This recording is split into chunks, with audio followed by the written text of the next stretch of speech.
Welcome to Wind Down Wednesday. Here are your hosts, Jeffrey Tobias Halter and Amanda Hammett. Well, good afternoon. Today we are focusing on the role that men play to facilitate equality in the advancement of women in the workplace. And we've got a panel to do that today. My name is Amanda Hammett, and today I am drinking. I'm obviously not in my regular office, and so I decided to go out to a local brewery and get the Cahaba Blonde today, because I'm blonde. All right, Jeffrey, favorite host. Nice. So how are you? I'm doing great. Hot summer day in Atlanta. As you would say, time to hydrate. Normally you say that's water. I instead prefer Amstel Light. Actually a light beer with taste, regardless of what some of the major brewers have to say. But really looking forward to this session. It's my honor to introduce today's guests, my friends and colleagues, Brad Johnson and David Smith. Brad is a previous guest. He's a professor of psychology in the Department of Leadership, Ethics, and Law at the United States Naval Academy and a faculty associate in the Graduate School of Education at Johns Hopkins University. David is an associate professor at Johns Hopkins Carey School of Business. A sociologist trained in social psychology, he focuses his research on gender, work, and family issues, including allyship, cross-gender mentoring relationships, gender bias, and retention of women in the workplace. Together, Brad and David have co-authored 2 books, Good Guys, How Men Can Be Better Allies for Women in the Workplace, and Athena Rising, their first book, How and Why Men Should Mentor Women. They've published numerous articles on gender relations and best practices. We're going to have their link to their website and all the great stuff they do. So welcome. Guys, welcome to Wind Down Wednesday. And Brad, welcome back. Good to see you again.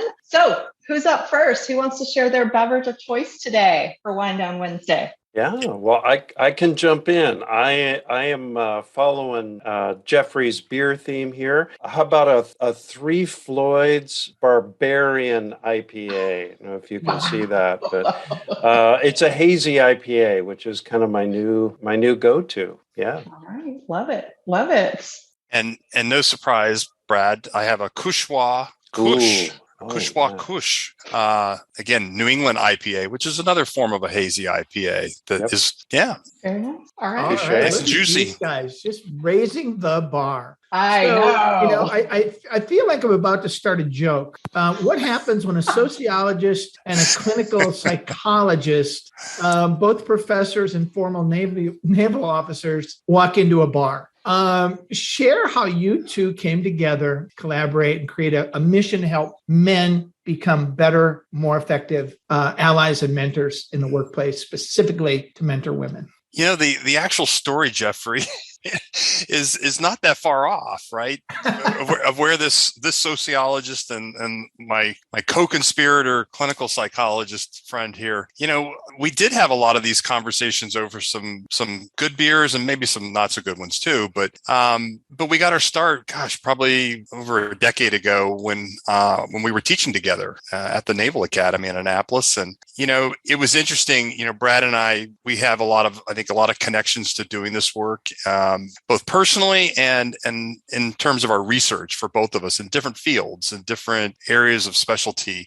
But one of the overlaps we have in all of our research is that we notice all of the gender disparities that we find in the workplace that come around access to things like, for Brad, more around the career developmental resources like mentoring and sponsoring, and certainly in my own research in focusing on career opportunities and how we get into retaining and advancing women. A lot of these disparities, there was just a lot of great connection in terms of what we found. And one of the things that we noticed was that in both Brad's research and mine was that the solutions from organizations were often around how do we create a program specifically for women. So women's leadership program, a women's mentoring program, all great things to help close the gap and advance women. But often, I think the paradox of that is that when you label something as a women's program of some sort, guys look at that and go, that's not for me. I don't have a role there. There's no place for me there. And so they don't engage. They check out, and it gives them another reason to not be engaged in being part of the solution. We love to reframe these as leadership issues, that we all have a role and a function as men and women, as leaders in our organizations to take this on. And so that's where we started. I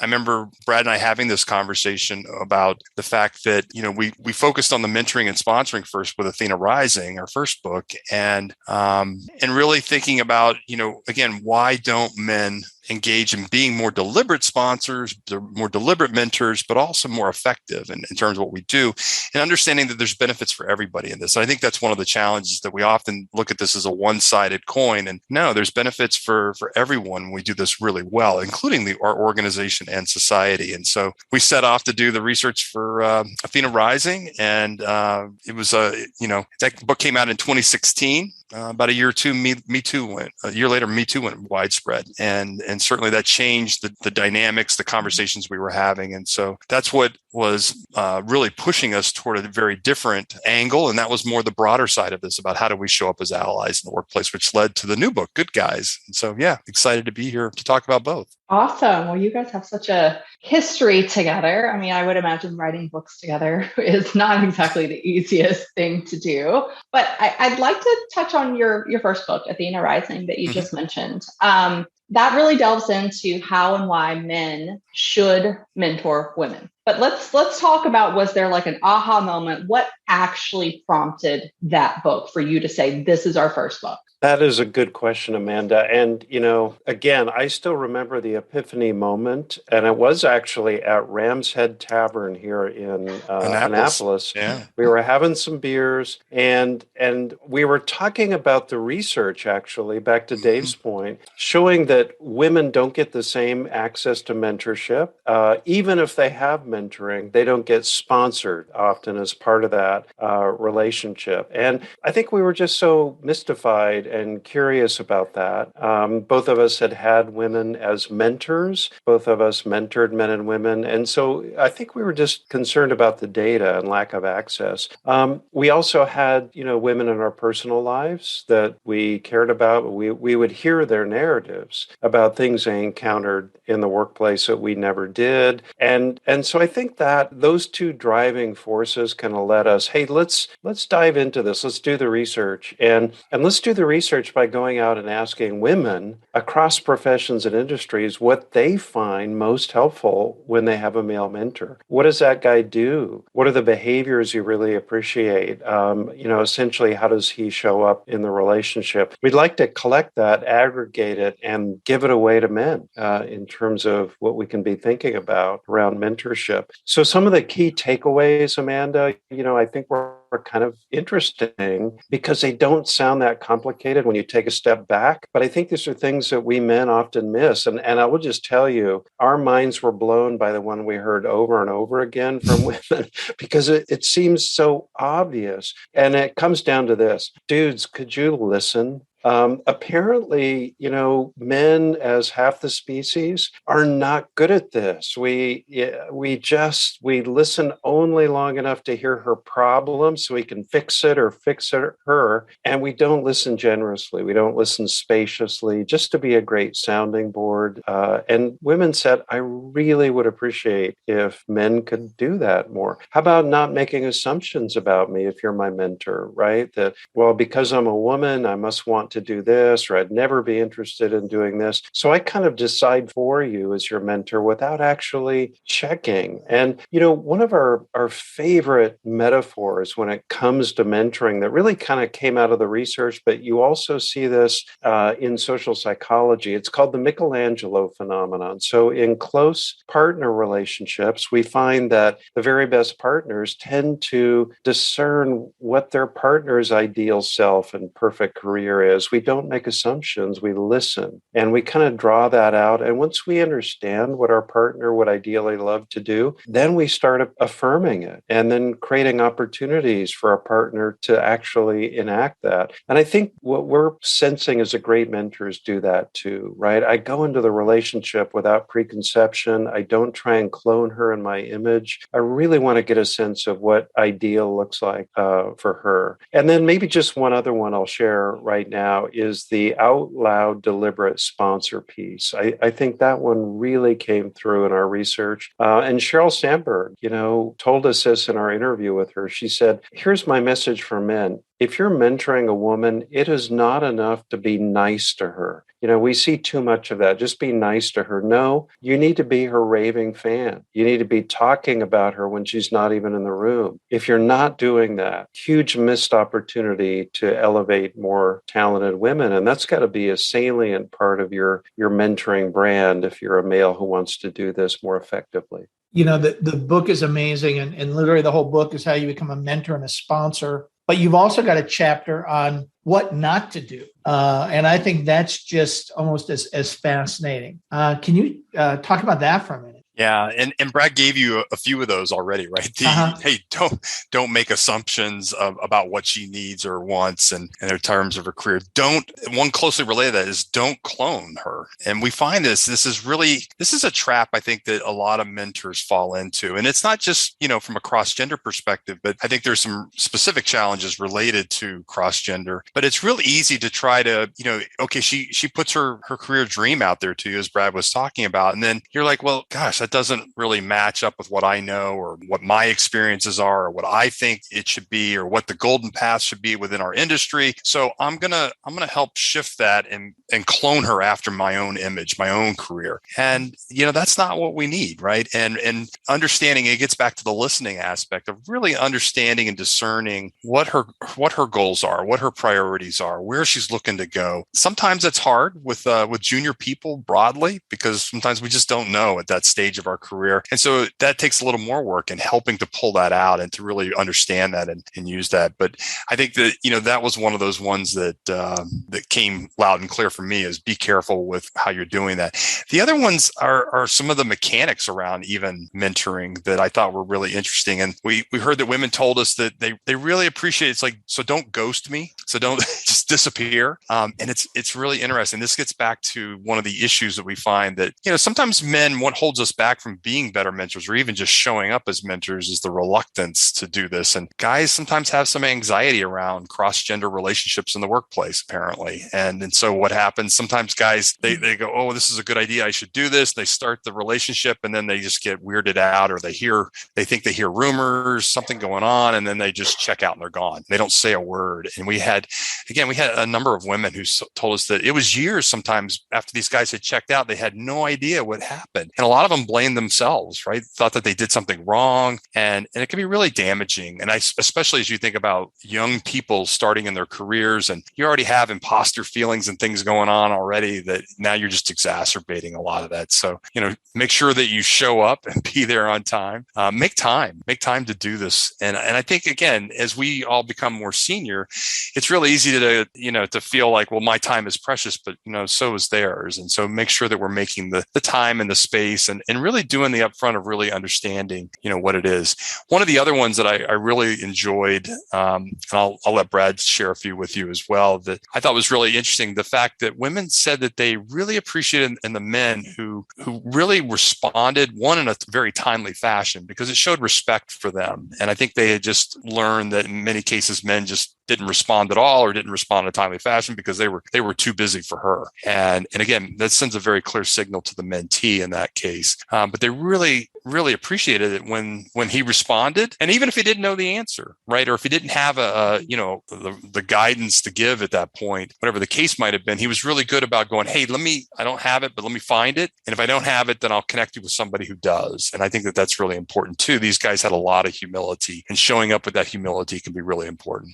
I would just add one more, and that is if we're talking about don'ts, don't be weird and possessive and jealous, right? And I was surprised at how often this came up.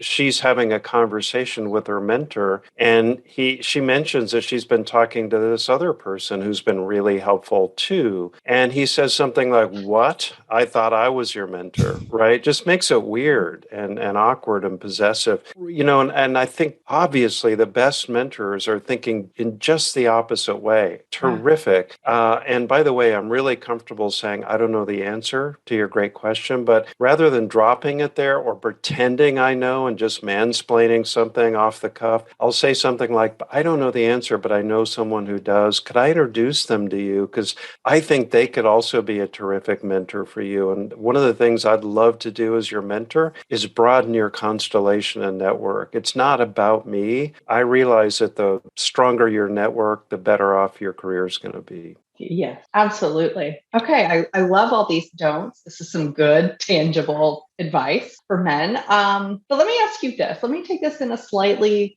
specific to me direction.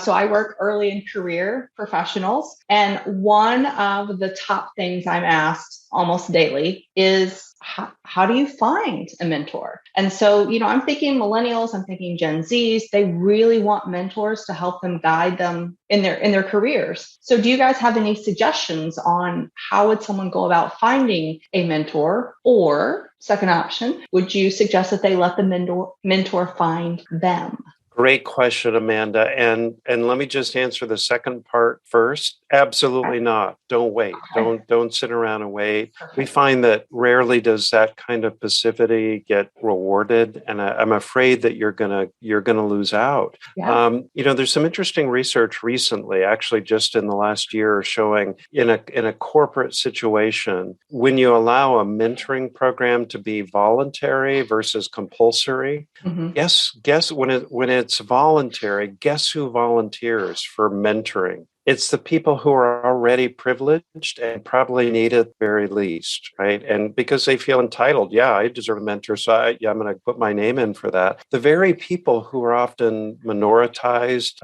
and maybe would have less access to developmental opportunities, they're the ones that often feel that that's not for them, or they really shouldn't put their hand in the air for a mentor. So we find that really, if we can make mentoring more broadly accessible, that's just a great practice. I don't want to wait for people to volunteer. However, if you're a junior person, yes, I have some very tangible recommendations. Beyond not waiting, gather intel. Ask the other junior folks around you, who are the good people to talk to here? Who are the people that show interest? Who are the people that are caring? Who are the folks that are doing this already? Often people know that, right? We know who the kind of caring, kind, excellent mentors are. That's just what they do. It's part of who they are. So seek the intel, and then don't go up to them and make a cold ask. We see this too often. Sheryl Sandberg actually, again, says that she's often speaking, and women will just come up to her out of the blue afterward and say, will you be my mentor? And she said, that is such a mood killer.